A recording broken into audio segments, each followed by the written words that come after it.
Hello students, how are you? I think you are very fine in these days. बच्चों, आज का मेरा topic है क्लास 9th के लिए जो मैथ से रिलेटेड है। क्लास 9th के पिछले वीडियोस में हमने देखा था कि दो फिगर कब कॉन्ग्रुएंट होते हैं और दो फिगर के साथ साथ हमने देखा कि दो लाइन सेगमेंट कब कॉन्ग्रुएंट होते हैं, दो सर्किल कब कॉन्ग्रुएंट होते हैं, दो ट्रायंगल कब कॉन्ग्रुएंट होते हैं, दो स्क्वायर कब कॉन्ग्रुएंट होते हैं। इन सब चीज़ों की स्टडी किया था। चूँकि मेरा ये चैप्टर बेस्ड है कॉन्ग्रुएंस ऑफ ट्रायंगल्स पर, तो हमें दो ट्रायंगल्स कॉन्ग्रुएंस होंगे ये किन किन बातों पर निर्भर करता है, इसे जानना अत्यंत आवश्यक है। तो बच्चों आइए हम अगेन देखते हैं। हमने पिछले वीडियो में आपको बताया था कि यदि दो ट्रायंगल दे रखा है, एक ट्रायंगल है ABC और एक ट्रायंगल है PQR,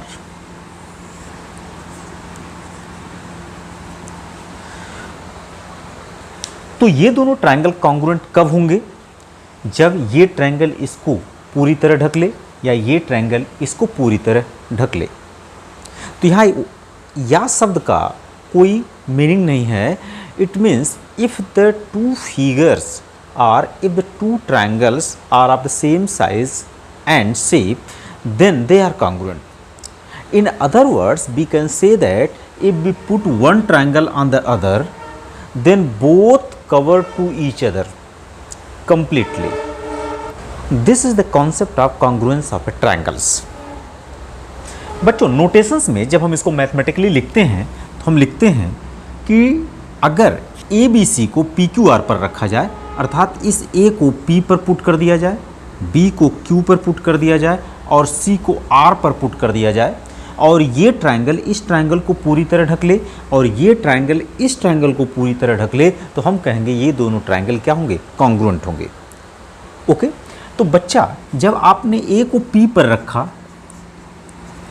B को Q पर रखा और C को R पर रखा, तो आपने क्या देखा? आपने देखा ये ट्रायंगल इसको पूरी तरह ढक लिया। अब अगर इस ट्रायंगल को पलट कर देखें तो हम देखेंगे क्या कि इस ट्रायंगल ने भी इसको पूरी तरह ढक लिया। इसका मतलब A जो है P का करेस्पॉन्डेंस हुआ, B क्या हुआ? Q का करेस्पॉन्डेंस हुआ और C R का करेस्पॉन्डेंस हुआ। इस तरह से चूंकि A P पर है, B Q पर है, तो AB किस पर होगा? PQ पर पूरी तरह से कवर किया रहेगा। BC किसको कवर किया रहेगा? QR को। और CA किसको कवर किया रहेगा? RP को।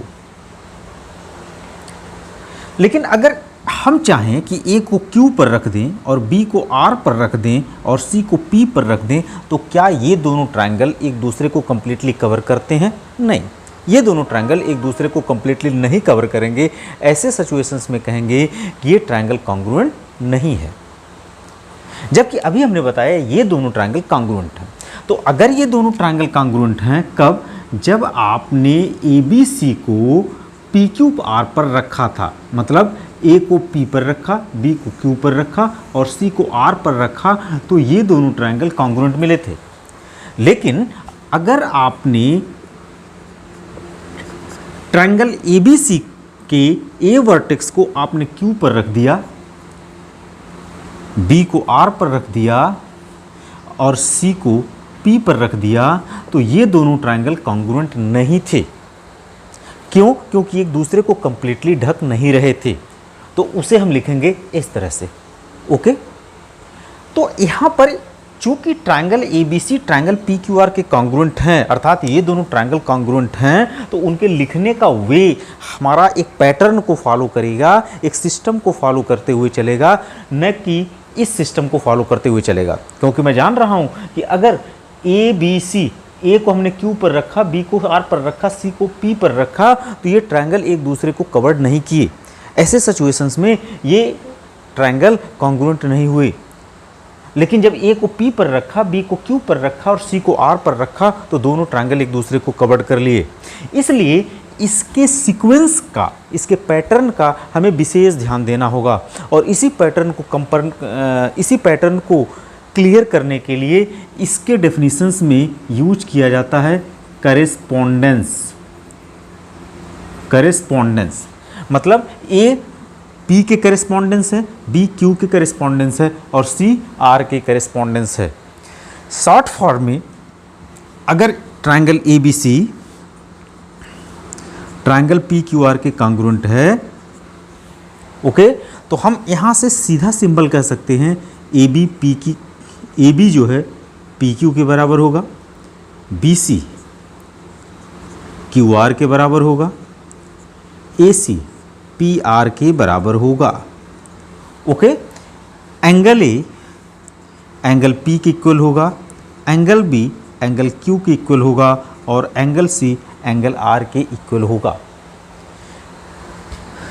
ओके, तो इस कॉन्सेप्ट को हम लिखते हैं CPCT, जिसका फुल फॉर्म होता है corresponding part of congruence of triangles. Okay, तो बच्चों अगर हम इस तरह से अगर हमने कॉन्ग्रुएंसी ऑफ ट्रायंगल्स को समझ लिया है तो हमारे पास कुछ क्राइटेरियाज आते हैं कि दो ट्रायंगल कॉन्ग्रुएंट कब होंगे। तो हम लोग पढ़ेंगे क्राइटेरिया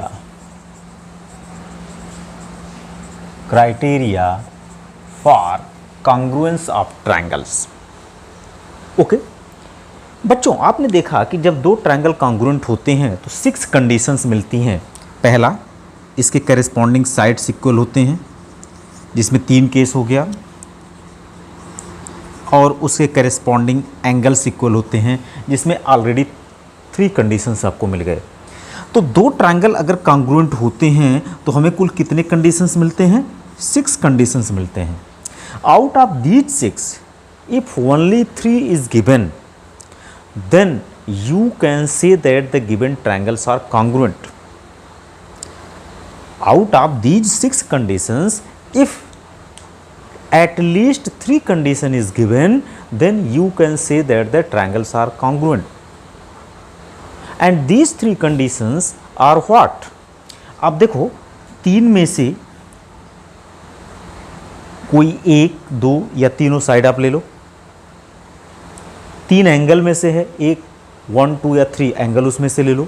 कहने का मतलब अगर आपको 2 एंगल ले रहे हो तो एक साइड लेना, 2 साइड ले रहे हो तो एक एंगल लेना। इस तरह से आप 3 कंडीशंस को लेकर के 2 ट्रायंगल को कॉन्ग्रुएंट दिखा सकते हो। तो हमको यहाँ पढ़ना है criteria for congruence of triangles. तो criteria for congruence of triangles में हमें ये स्टडी करना है कि out of this 6 conditions, how many conditions are here in which we can say that the given triangles are congruent.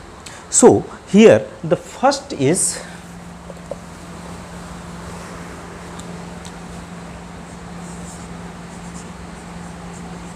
SAS, जिसे हम कहते हैं side angle side congruence conditions. दूसरा है ASA, इसे हम कहते हैं angle side angle congruence condition.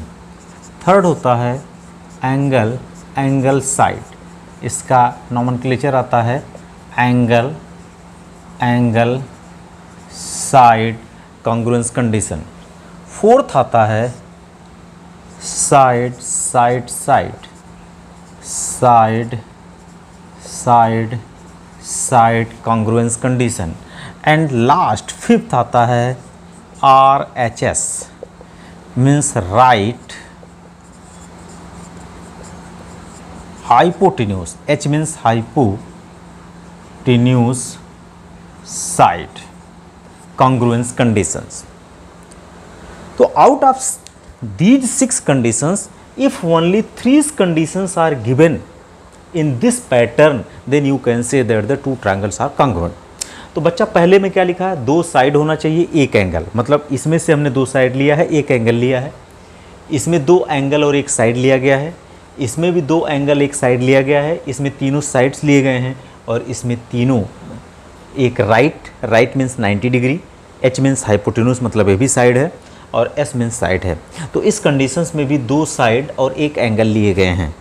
तो out of these 6 conditions, if 3 conditions is given in this pattern, then you can say that the two triangles are congruent. तो सबसे पहले हम लोग पढ़ते हैं side angle side congruence conditions. Side angle side congruence conditions बच्चों क्या होता है? बेसिकली इसका प्रूफ हमारे कॉन्सेप्ट पर नहीं है, ये एक्सियम की तरह माना जाता है। और अगर हम इसके प्रूफ की बात करें तो इसके प्रूफ को भी बहुत इजीली लिख सकते हैं। तो सबसे पहले आते हैं कि what is a side angle side congruence condition. इसमें अगर साइड और साइड लिखा है और बीच में एंगल लिखा है तो इस बात को हमेशा ध्यान रखना कि दो साइड के बीच एंगल लिखा गया है। ओके, तो किसी ट्रायंगल्स में अगर मैं दो साइड लूंगा, मान लो जैसे एक ट्रायंगल ए बी सी है, ये ट्रायंगल है ए बी सी, तो अगर एक साइड ये लेता हूँ और दूसरा साइड ये लेता हूँ तो इन दोनों के बीच का एंगल हमें लेना होगा। मतलब this angle is included with these two sides. तो अगर ये साइड और ये साइड लेंगे तो हमें ये एंगल लेना होगा, ये साइड लूँ और ये साइड लूँ तो ये एंगल लेना होगा, ये साइड लूँ और ये साइड लूँ तो हमें ये एंगल लेना होगा। इसका सेंस ये हुआ। उसके बाद आता एंगल एंगल साइड। तो एंगल साइड में क्या होता है, अगर मैं किसी ट्रायंगल्स में दो एंगल लूँ तो उससे इंक्लूडेड साइड होना चाहिए, मतलब दोनों एंगल से जुड़ा हुआ साइड होना चाहिए। तो बच्चों अगर मैं इस एंगल को ले लूँ, इस एंगल को ले लूँ, तो इन दोनों एंगल से जुड़ा साइड कौन सा हो सकता है? BC। तो एंगल साइड एंगल ये होगा। अगर इस एंगल को न लेकर के मैं इस एंगल को ले लूँ तो इस एंगल और इस एंगल से जुड़ा साइड ये होगा, अर्थात इन दोनों एंगल का इंक्लूडेड साइड ये होगा, तो हमें ये साइड लेना होगा। थर्ड कंडीशंस में कहा एंगल एंगल साइड। इसमें कह रहा है कि अगर मैं दो एंगल लूँ, दिस एंगल और दिस एंगल, तो देखो एंगल एंगल साइड मतलब साइड को साइड में ही किया हुआ है, किनारे किया हुआ है, अलग किया हुआ है। तो इसका मतलब हुआ कि जो दोनों एंगल बन रहे हैं उनसे इंक्लूडेड साइड आपको नहीं लेना है। अगर आप इस एंगल को लेते हो और इस एंगल को लेते हो तो साइड या तो ये लोगे या तो ये लोगे। ओके, और राइट हाइपोटेन्यूस साइड्स में सीधी सी बात समझिए कि ट्रायंगल हमेशा राइट एंगल होगा, एक 90 डिग्री का होगा, इसके सामने की साइड हमेशा हाइपोटेन्यूस होगी, बची दो साइड, इन दोनों साइड में से कोई एक साइड का कलेक्शन हम करेंगे। तो इसमें जो सीक्वेंस की बात है उस सीक्वेंस को हम प्रॉपर वे में समझेंगे और तब हम इसको प्रूफ करने की कोशिश करेंगे। ओके, तो बच्चों पहला जो क्राइटेरिया है दो ट्रायंगल के कॉन्ग्रुएंट होने का वो है side angle side congruence conditions. इसका स्टेटमेंट क्या होता है? इफ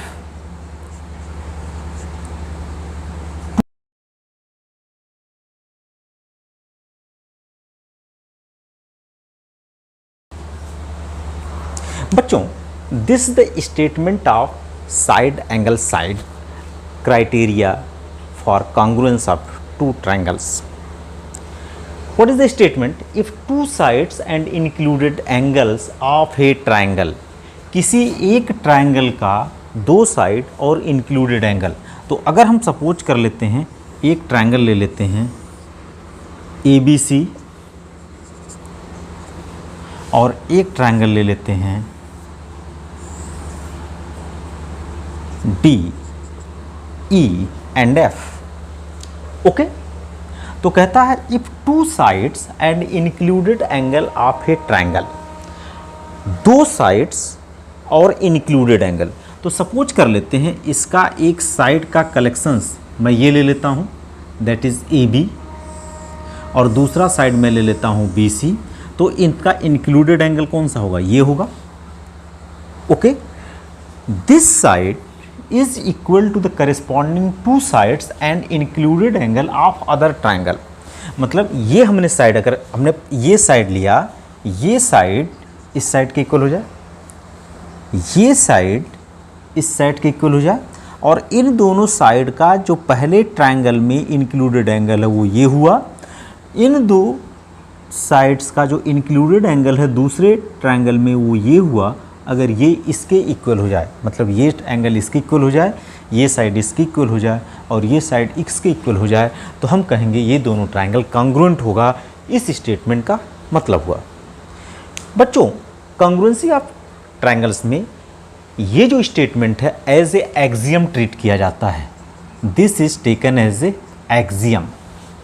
अगर ये एक्सियम है तो इसे प्रूफ करने की आवश्यकता नहीं होती, लेकिन अगर प्रूफ के कॉन्सेप्ट को समझने की कोशिश करोगे तो by the definitions of a congruence of two triangles you can write the proof of this theorem. तो आप इसे एक्सपेरिमेंट के थ्रू ही प्रूफ कर सकते हो, अदर कोई लॉजिकल मेथड आपको प्रूफ करने के लिए नहीं है। वो एक्सपेरिमेंटल मेथड ये क्या कहा जाता है कि अगर इस ट्रायंगल को इस ट्रायंगल के ऊपर रख दें और ये ट्रायंगल इसको कंप्लीटली पूरी तरह कवर कर ले तो ये दोनों ट्रायंगल कॉन्ग्रुएंट होता है। ऐसे सिचुएशंस में हम क्या करते हैं, कहते हैं इसके प्रूफ में कि put this triangle on this triangle such that point A falls on D. देखो पॉइंट ए को कहाँ रखना है, डी पर। Okay, and side A B falls on D E. A B को कहाँ फॉल्स कराना है, डी पर फॉल्स करा देना है। तो आप इससे क्या कहोगे, since A B and D E are equal, since A B and D E are equal, then you can say that B falls on B. It is implies that V falls on E. ये बात clear हो कि नहीं हुई? जब आप इस point A को डी पर रखोगे और ए बी को डी के ऊपर रखोगे तो तुरंत एक लॉजिक आएगा, चूंकि ए बी डी के बराबर है जैसा कि स्टेटमेंट में कहा जा रहा है, तो पॉइंट बी कहाँ पर फॉल्स होगा, ई पर फॉल्स होगा। अगेन आते हैं, एंगल बी किसके इक्वल है, ये एंगल किसके इक्वल है, इस एंगल के इक्वल है। अगर ये एंगल इस एंगल के इक्वल है तो बी सी कहाँ जाएगा, इसका मतलब बी सी किस पर फॉल्स होगा, बी सी किस पर फॉल्स होगा, बी सी फॉल्स होगा किस पर, ई सी पर। अब अगेन आप कहोगे कि since B C is equal to E C, B C किसके इक्वल है, ई सी की इक्वल है, sorry B C is equal to E F. चूंकि बी सी ई एफ की इक्वल है, इट मीन्स ये इंप्लाई करेगा सी फॉल्स ऑन